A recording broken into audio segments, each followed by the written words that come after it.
며느리가 한밤중에 제 침실로 들어왔습니다. 제 이름은 최영호입니다. 올해 67살입니다. 저는 우체국 집배원으로 36년을 일했습니다. 비가 오거나 눈이 내려도 맡은 우편물은 그날 배달했습니다. 주소가 흐릿하면 골목을 몇 번씩 돌았습니다. 기다리는 사람이 있을 것이라고 생각했기 때문입니다. 사람들은 저를 책임감 있는 사람이라고 했습니다. 하지만 가족 문제를 대할 때는 조금 달랐습니다. 집안에서 생긴 일은 밖으로 드러내지 않아야 한다고 생각했습니다.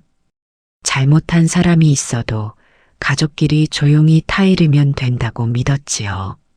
외아들 민수가 어릴 때 사고를 치면 제가 먼저 상대 부모를 찾아갔습니다. 민수가 학교에서 친구와 싸운 날도 그랬습니다. 다시는 안 그럴 거지? 네, 아버지. 아들의 짧은 대답을 믿었습니다. 아내 정숙은 제가 민수를 너무 감싼다고 했습니다. 당신이 매번 대신 사과하니까 애가 자기 잘못을 모르잖아요.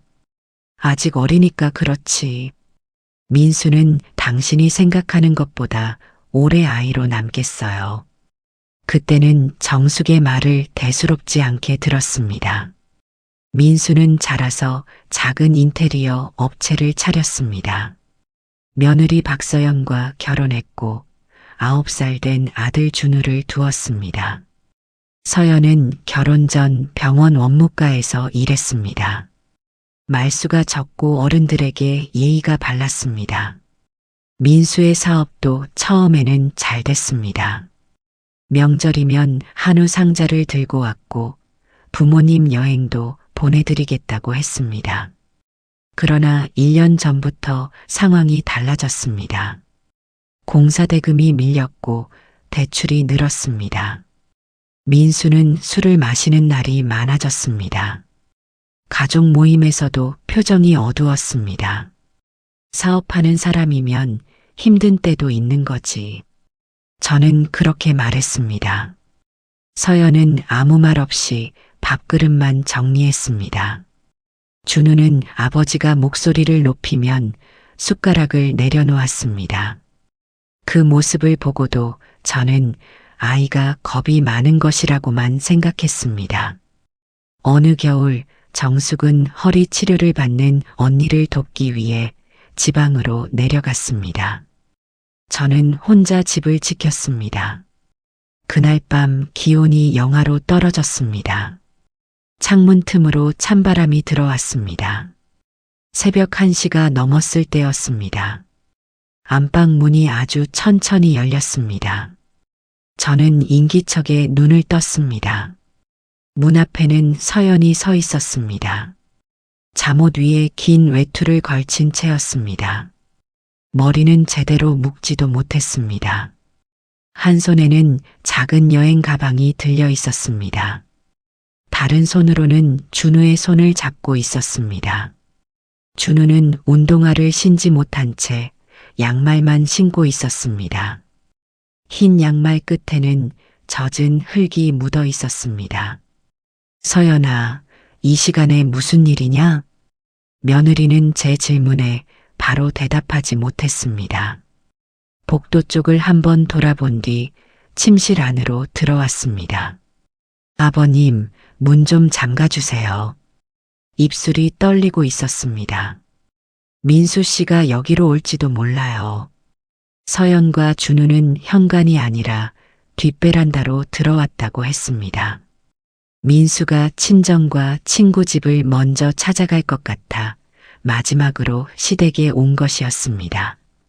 거실에 있으면 현관문이 열리는 순간 바로 보일 수 있었습니다. 저는 두 사람을 침실 안쪽에 작은 옷방으로 들였습니다. 부부가 살다 보면 언성이 높아질 수도 있지. 제가 말하자 서연이 고개를 들었습니다. 저도 그렇게 생각하고 참았어요. 민수가 너를 때린 건 아니잖아. 서연은 잠시 눈을 감았습니다. 때려야만 무서운 건 아니잖아요. 준우는 가방에서 작은 스케치북을 꺼냈습니다. 그림 속 남자는 검은색으로 크게 칠해져 있었습니다. 여자와 아이는 방문 뒤에 작게 숨어 있었습니다. 이게 누구니? 아빠요. 너하고 엄마는 왜 숨어 있어? 준우는 연필로 검은 부분을 문질렀습니다. 아빠가 집에 오면 숨을 곳부터 찾아요. 저는 더 묻지 못했습니다. 그때 골목에서 자동차 문이 세게 닫히는 소리가 들렸습니다. 곧 현관문을 두드리는 소리가 집안을 울렸습니다. 서연은 준우를 끌어안았습니다. 문 밖에서 아들의 목소리가 들렸습니다. 아버지, 문 열어요. 서연이 여기 있지요? 현관문이 다시 울렸습니다. 서연은 옷방 안에서 준우를 끌어안았습니다. 준우의 어깨가 작게 떨렸습니다. 저는 두 사람에게 나오지 말라고 손짓한 뒤 거실로 나갔습니다. 현관문을 조금 열자 찬바람과 술 냄새가 함께 들어왔습니다. 민수는 외투 지퍼도 올리지 않은 채 서 있었습니다. 눈은 충혈됐고 머리는 헝클어져 있었습니다. 서연이 여기 왔지요? 목소리 낮춰라. 이웃들 다 듣는다. 제 아내랑 제 아들 데리러 왔어요. 민수는 문을 밀고 들어오려 했습니다. 저는 문틀을 잡고 길을 막았습니다. 지금은 안 된다. 아버지가 뭔데 안 된다고 해요? 그 말에 가슴이 철렁했습니다. 민수는 어릴 때부터 제 앞에서 이렇게 목소리를 높인 적이 없었습니다. 술부터 깨고 와. 서연이가 뭐라고 했는지 모르겠는데 부부끼리 좀 싸운 겁니다. 준우 앞에서 물건도 던졌다며. 민수의 표정이 굳었습니다.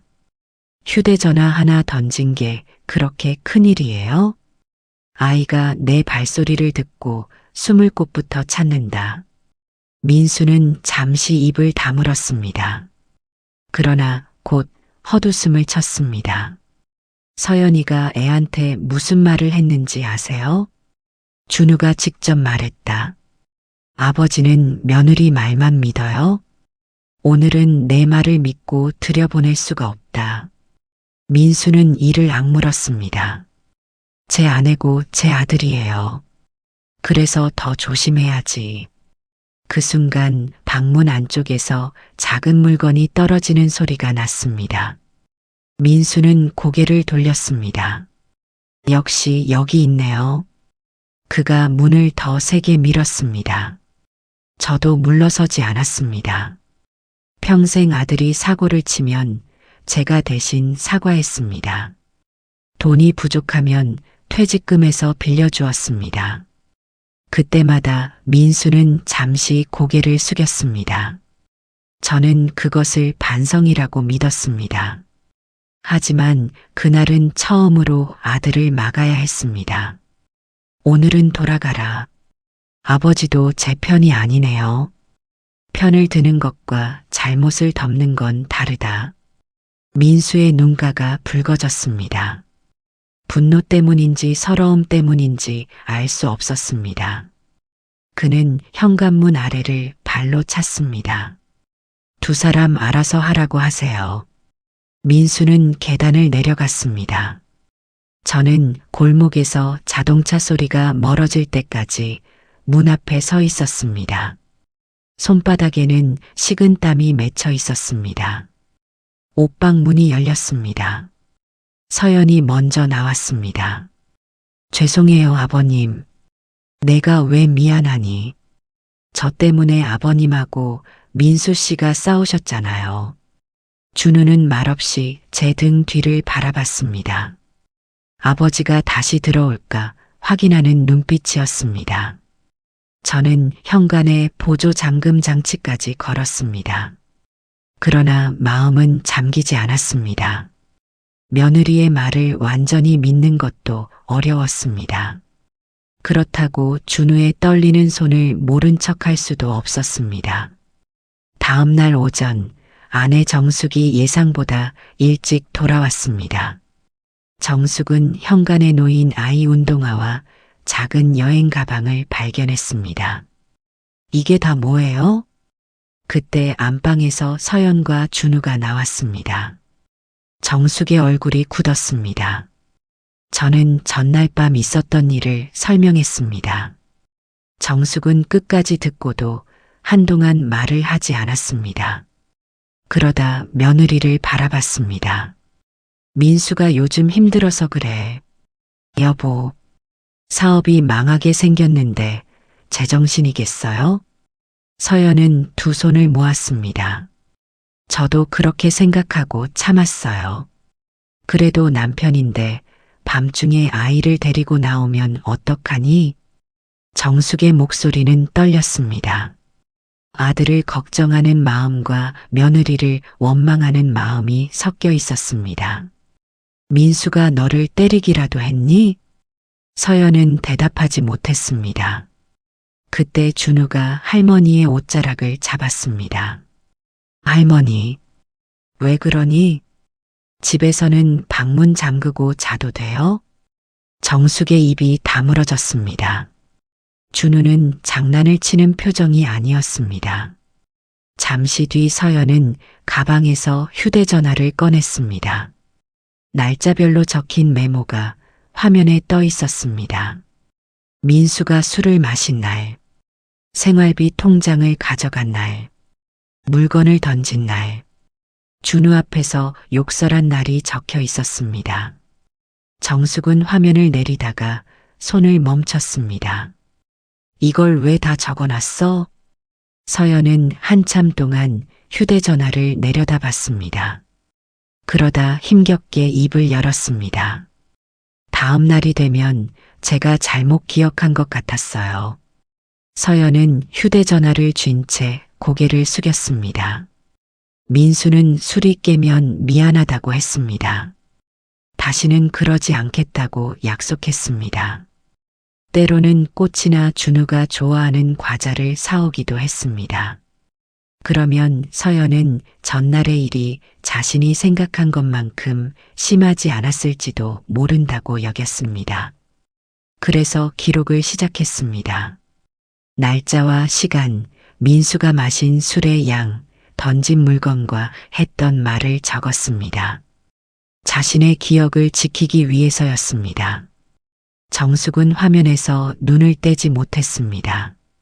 그래도 이런 걸 남겨두면 민수가 나쁜 사람처럼 보이잖니. 서연의 손끝이 떨렸습니다. 나쁜 사람으로 만들려고 적은 게 아니에요. 그럼 왜 녹음까지 했어? 제가 예민한 건지 확인하려고요. 거실에 긴 침묵이 흘렀습니다. 저는 아내를 바라봤습니다. 정숙은 여전히 아들을 믿고 싶어 했습니다. 저 역시 마찬가지였습니다.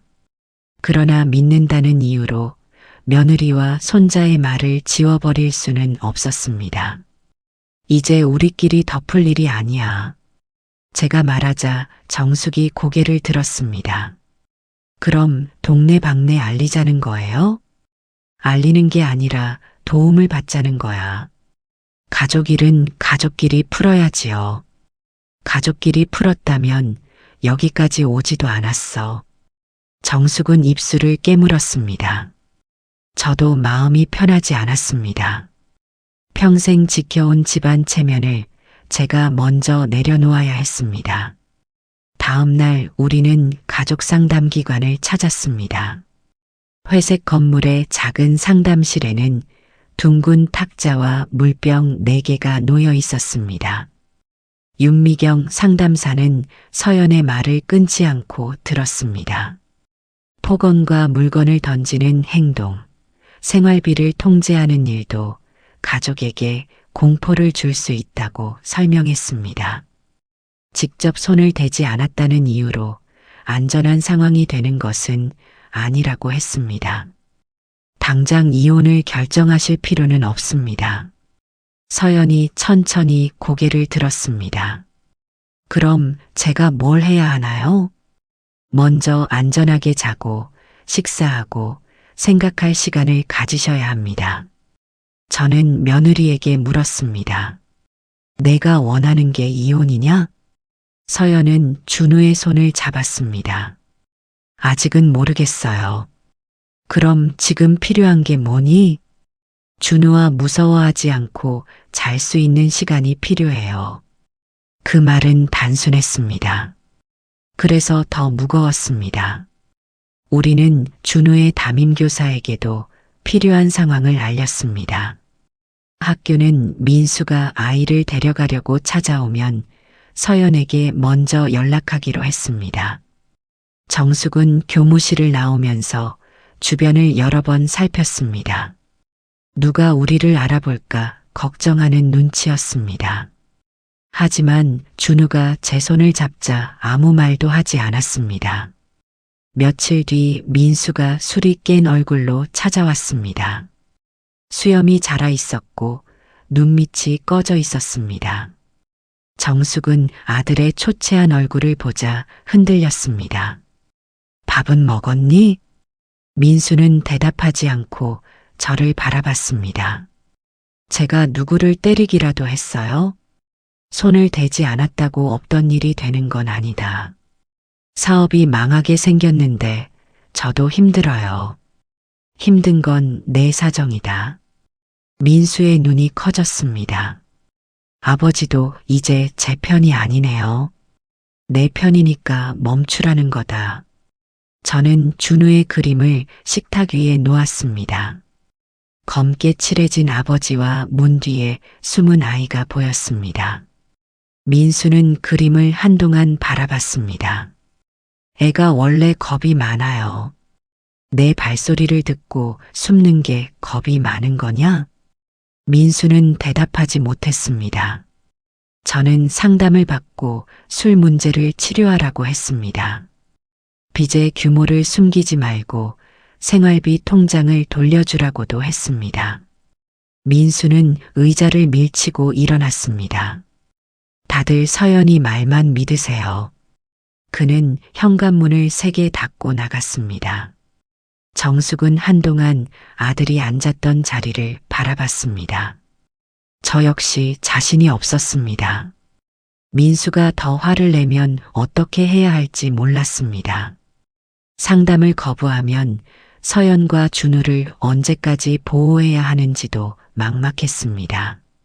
며칠 뒤 민수에게 문자 한 통이 왔습니다. 상담을 예약했다는 짧은 내용이었습니다. 정숙은 화면을 보며 조심스럽게 물었습니다. 이제 민수도 달라지겠지요? 저는 휴대전화를 내려놓았습니다. 아직은 모른다. 변화는 시간이 보여주는 거야. 제 말에 정숙은 휴대전화를 식탁 위에 내려놓았습니다. 민수가 상담을 예약했다는 사실은 다행이었습니다. 하지만 문자 한 통으로 서연과 준우가 다시 집으로 돌아갈 수는 없었습니다. 저는 며느리에게 서두르지 말라고 했습니다.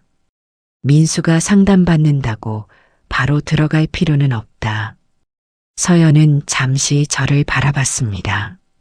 아버님은 제가 언제까지 따로 살아도 괜찮으세요? 기간은 내가 정하는 거다. 예전의 저라면 가족은 한 집에서 살아야 한다고 말했을 것입니다. 하지만 한 집에 산다는 이유만으로 가족이 되는 것은 아니었습니다. 그 안에서 누군가 매일 문을 잠그고 잔다면 먼저 고쳐야 할 것은 가족의 모양이 아니라 두려움이었습니다. 서연은 상담기관과 친오빠의 도움으로 작은 집을 구했습니다. 방 하나와 좁은 거실이 전부였습니다. 오래된 다세대 주택이라 창틀에는 페인트가 벗겨져 있었습니다. 그래도 현관문에는 안쪽 잠금 장치가 2개 있었습니다. 준우는 이사한 첫날 문을 몇 번이나 열고 닫았습니다. 이 문은 엄마하고 나만 열 수 있어? 그래. 아빠가 와도? 서연은 잠시 숨을 골랐습니다. 엄마가 허락하지 않으면 못 들어와. 준우는 그제야 신발을 벗었습니다.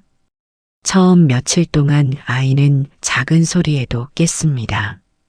윗집에서 의자를 끄는 소리가 나면 이불을 끌어당겼습니다.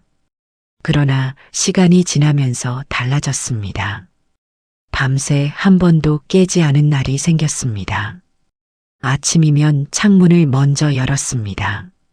서연도 다시 일할 준비를 시작했습니다. 결혼 전에 근무했던 병원 원무과 경력을 살려 동네 의원에 지원했습니다. 면접 전날 서연은 이력서를 여러 번 고쳤습니다. 경력이 너무 오래 끊겼어요. 정숙이 며느리의 정장 바지를 다리며 말했습니다. 쉬었다고 내가 했던 일이 없어지는 건 아니잖니. 서연은 다리 밑판 위를 내려다봤습니다. 어머니, 저한테 화 안 나세요? 정숙의 손이 멈췄습니다. 처음에는 났다. 저도 알아요. 내 아들 힘든 것만 봤어. 너하고 준우가 무서웠다는 건 보려고 하지 않았고. 정숙은 다린 바지를 조심스럽게 접었습니다. 돌아가라고 재촉해서 미안하다. 서연은 바로 괜찮다고 말하지 않았습니다. 그 대신 정숙의 손에서 옷을 받아들었습니다. 준우가 안전하게 지낼 수 있게만 도와주세요. 그러마. 그 말은 용서보다 현실적이었습니다. 그래서 더 믿을 수 있었습니다. 서연은 면접에 합격했습니다. 첫 출근 날 저는 차로 데려다 주겠다고 했습니다. 서연은 버스를 타고 가겠다고 했습니다. 혼자 가보고 싶어요. 저는 더 권하지 않았습니다. 필요하면 전화해라. 서연은 새 가방을 어깨에 메고 정류장으로 걸어갔습니다. 걸음은 조금 느렸지만 뒤를 돌아보지는 않았습니다. 준우도 학교 상담을 시작했습니다. 담임교사는 아이가 수업 중 큰 소리에 놀라는 일이 줄었다고 했습니다. 어느 날 준우는 새 집을 그렸습니다. 그림 속에는 검게 칠해진 사람이 없었습니다. 창문은 크게 열려 있었고 현관문 밖으로 길이 이어져 있었습니다. 이번에는 왜 숨는 곳이 없니? 제가 묻자 준우가 색연필을 내려놓았습니다. 무서울 때 밖으로 나갈 수 있는 문이 있으니까요. 저는 그 그림을 한참 바라봤습니다. 민수도 조금씩 행동을 시작했습니다. 술 문제 상담을 받았고 채무 목록을 정리했습니다. 생활비 통장도 서연에게 돌려주었습니다. 미안하다는 문자를 여러 번 쓰고 지웠다고 했습니다. 하지만 서연은 답하지 않았습니다. 저는 민수에게 기다리라고 했습니다. 내가 달라지는 것과 서연이가 돌아오는 것은 다른 문제다. 민수는 처음으로 반박하지 않았습니다. 완전히 달라진 것은 아니었습니다. 상담을 다녀온 날에도 짜증을 냈고 자신만 벌을 받는 것 같다고 말했습니다.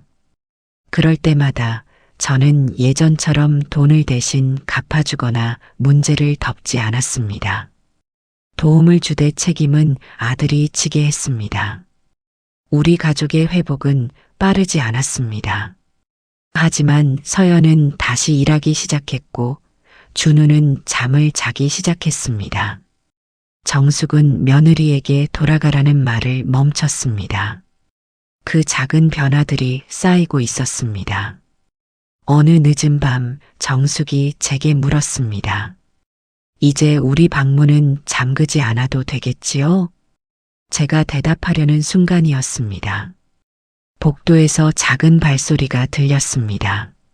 잠시 뒤 침실 문이 천천히 열렸습니다. 준우가 작은 이불을 들고 서 있었습니다. 할아버지, 오늘은 여기서 자도 돼요? 준우는 작은 이불을 품에 안고 서 있었습니다. 저는 아이의 얼굴부터 살폈습니다. 눈가에 겁이 없었습니다. 복도 쪽을 돌아보지도 않았습니다. 무서운 일이라도 생겼니? 준우는 고개를 저었습니다. 그냥 할아버지 옆에서 자고 싶어요. 저는 침대 옆을 손으로 두드렸습니다. 그럼 들어와라. 준우가 방으로 들어오자 방문 밖에 서연이 보였습니다. 일을 마치고 돌아온 모양이었습니다. 병원 이름이 적힌 명찰을 아직 목에 걸고 있었습니다. 아버님, 죄송해요. 준우가 갑자기 여기서 자고 싶다고 해서요. 잘 왔다. 서연은 잠시 침실 안을 바라봤습니다. 몇 달 전 서연은 잠옷 위에 외투를 걸친 채 이 방으로 숨어들었습니다. 준우는 양말만 신고 있었고 두 사람 모두 문 밖의 소리에 귀를 기울였습니다. 그날의 침실은 피신처였습니다. 하지만 오늘 준우는 제 옆에 누워 천장을 바라봤습니다. 현관 소리가 나도 몸을 일으키지 않았습니다. 엄마도 들어와. 준우가 말했습니다. 서연은 문턱에서 잠시 망설였습니다. 아버님, 이제는 숨으러 온 게 아니에요. 안다. 들어와라. 정숙도 부엌에서 따뜻한 우유를 가져왔습니다. 네 사람은 침실 바닥에 둘러앉았습니다. 준우는 학교에서 그린 그림을 보여줬습니다. 그림 속 집에는 큰 창문과 여러 개의 문이 있었습니다. 검게 칠해진 사람도 없었습니다. 이 집은 누구 집이니? 정숙이 묻자 준우가 대답했습니다. 내가 나중에 살 집이요. 문은 왜 이렇게 많아? 나가고 싶을 때 나갈 수 있게요. 들어오고 싶은 사람은 물어보고 들어오게요. 서연은 아이의 머리를 천천히 쓰다듬었습니다. 저는 그 말을 오래 마음에 담았습니다. 가족이라도 허락 없이 마음을 밀고 들어가서는 안 됐습니다. 부모와 자식, 남편과 아내 사이에도 지켜야 할 문이 있었습니다. 민수는 상담을 계속 받고 있었습니다. 술을 끊은 지 넉 달이 됐고 빚도 채무 조정을 통해 조금씩 갚고 있었습니다. 하지만 우리는 그것만으로 모든 일이 끝났다고 말하지 않았습니다. 민수는 가끔 제게 물었습니다. 서연이는 언제 돌아온대요? 그때마다 저는 같은 대답을 했습니다. 내가 달라지는 것과 서연이가 돌아가는 건 다른 문제다. 처음에는 민수도 억울해했습니다. 자신이 노력하는데 왜 아무도 알아주지 않느냐고 했습니다. 그러나 어느 날부터는 묻는 횟수가 줄었습니다. 대신 상담을 다녀온 날과 술을 마시지 않은 날을 스스로 기록하기 시작했습니다. 준우에게 전화를 걸 때도 서연의 허락을 먼저 구했습니다. 짧은 통화가 끝나면 더 붙잡지 않았습니다. 그것이 진짜 변화인지 판단하려면 시간이 더 필요했습니다. 서연도 당장 결론을 내리지 않았습니다. 일을 계속했고 자신의 통장으로 생활비를 관리했습니다. 작은 집의 월세도 직접 냈습니다. 정숙은 며느리에게 돌아가라는 말을 하지 않았습니다. 대신 준우가 아플 때 병원에 함께 가고 서연이 야간 근무를 하는 날에는 아이를 돌봤습니다. 어느 날 정숙이 서연에게 말했습니다. 내가 민수 엄마라는 생각만 했지 내가 누군가의 딸이라는 생각은 못했구나. 서연은 바로 용서한다고 하지 않았습니다. 그저 고개를 숙였습니다. 어머니가 준우 편에 있어 주시면 돼요. 그러마. 짧은 대답이었지만 두 사람 사이에는 이전과 다른 믿음이 생겼습니다. 준우는 제 침대 한쪽에서 금세 잠들었습니다. 정숙은 아이의 이불을 가슴까지 끌어올렸습니다. 서연은 문 옆에 앉아 한동안 아들의 얼굴을 바라봤습니다. 아버님, 왜 그러니? 그날 저희를 내보내지 않으셔서 감사해요. 저는 고개를 저었습니다. 나는 처음부터 내 말을 믿지 못했다. 그래도 문은 잠가 주셨잖아요. 그 말에 가슴이 먹먹해졌습니다. 저는 평생 가족을 지킨다고 생각했습니다. 하지만 그동안 제가 지킨 것은 가족의 체면이었는지도 몰랐습니다. 아들의 잘못을 대신 사과하고 문제를 덮고 다시는 그러지 않겠다는 말을 믿어주었습니다. 그것이 사랑이라고 생각했습니다. 이제는 압니다. 사랑은 잘못을 없던 일로 만드는 것이 아니었습니다. 잘못한 사람에게 멈추라고 말하는 일이었습니다. 두려워하는 사람에게는 문을 열어주고 안전해질 때까지 기다리는 일이었습니다. 저는 준우에게 물었습니다. 방문을 닫아줄까? 준우는 잠든 목소리로 중얼거렸습니다. 조금 열어두세요. 무서워서 그러니? 아니요. 거실 불빛이 보이면 좋아요. 저는 방문을 손바닥 하나만큼 열어두었습니다. 복도의 따뜻한 불빛이 방 안으로 길게 들어왔습니다. 한밤중에 며느리가 숨어들었던 제 침실은 이제 숨는 곳이 아니었습니다. 말해도 외면당하지 않는 곳이었습니다. 돌아가지 않아도 재촉받지 않는 곳이었습니다. 가족은 같은 집에 사는 사람들이 아니었습니다. 두려움을 말했을 때 믿어주고 잘못한 사람에게 책임을 묻고 다시 편안히 잠들 때까지 곁을 지켜주는 사람들이었습니다.